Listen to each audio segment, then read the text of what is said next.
సంక్షోభాలను అవకాశంగా మలుచుకోవడం, అవసరాలను అవసరాలుగా అవసరాన్ని ఆదాయంగా మలుచుకోవడం. ఇది భారతీయుడికి చేతనైనటువంటి తెలివితేట.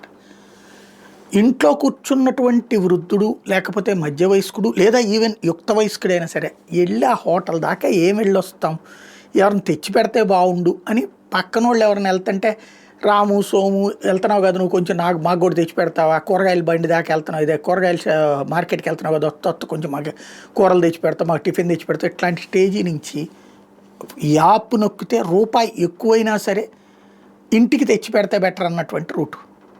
అట్లాగే ఇప్పుడు ర్యాపిడోలు వీటి ద్వారా తిరుగుతున్నటువంటి చూస్తున్నాం. ఇప్పుడు అయోధ్యలో ఇట్లా బాగా వినియోగించుకుంటున్నారు. అయితే ఇందులో ప్రత్యేకత ఏంటంటే ఆడపిల్లలు కూడా 2 వీలర్స్ వీటిని మెయింటైన్ చేస్తున్నారు.